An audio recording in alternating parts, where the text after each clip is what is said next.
ከጾም ማዕዘን ውስጥ ንያ ነው። ያለ ንያ ጾም የለም።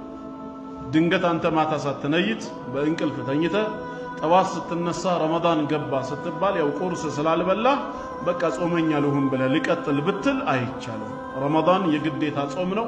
የግዴታ ጾም ደግሞ መጀመሪያ ከፈጅር በፊት ባለው በሌሊቱ ጊዜ የነገን ጾም ታሳቢ ያደረገ ንያ በልብ ማሳደር አለብህ። ያ የሚጾመው ጾም የሱና ጾም ከሆነ ግን ጾምን የሚያፈርስ ነገር አስቀድመህ ካልፈጸምክ በቀኑ ክፍለ ጊዜም ቢሆን ንያህን ማደስ ትችላለህ ነው።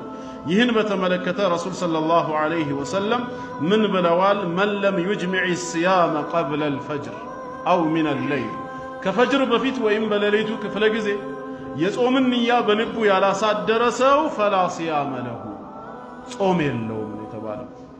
በቃ ተርቧል ማለት ነው፣ ተጠምቷል ማለት ነው። አጅር ያገኝ ዘንድ ንያ ግድ ነው።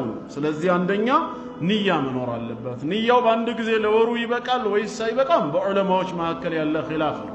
ሁሉንም የሚያስማማው አጀንዳ ግን ምንድነው? በየቀኑ በማታው ክፍለ ጊዜ ቀጣዩን ቀን ረመዳንን ጾም ለመጾም በልብህ አስበህ ተኛ። ቢያንስ አትርሳው ነው። በቃ ዛሬ ማታ ነው ረመዳን እየተጾመ ከሆነ ነገ ሐሙስን እንደምትጾም በውስጥ ካሰብከው ነይተሃል። መናገሩ ቢድዓ ነው። ነወይቱ ሰውመን አን አዳኢ ፈርድ ሸህሪ ረመዳን ሃዚሂ ሰነቲ ሊላሂ ተዓላ ኢማናን ወህቲሳበን የሚለው መሰረት የለውም። ለማን ነው እንደነየትክ የምትነግረው? ለአላህ ከሆነ ሳትነግረውም ያውቃል። ስለዚህ የተፈለገው ግን በልብህ ሐሳቡን ይዘህ ማደረህ ነው። ንያ ቦታው ልብ እንጂ አንደበት ስላልሆነ ማለት ነው።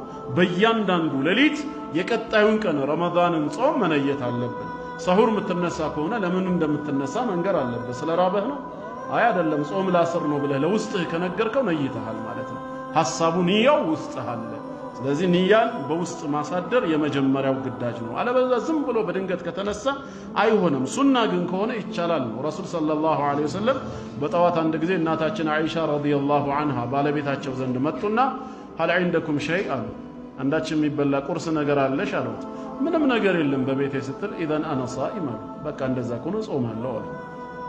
ከዚህ በኋላ ያለውን እስከ መግሪብ ለምን ከዛ በፊት ባለው በፈጅር መካከል ጾምን ሊያፈርስ የሚችል ነገር አልተመገቡምና የሱና ጾም ከሆነ በዚህ መልክ ይቻላል ይላሉ። የረመዳን ጾም ከሆነ ግን በሌሊቱ ክፍል መሆኑ ግድ ነው። እሺ ከንያስ በተጨማሪ ሁለተኛው ደግሞ ምንድነው? አልኢምሳክ፣ ጾምን ከሚያበላሽ ነገር ራስን መቆጠብ። ያም ሁለተኛው መስፈርት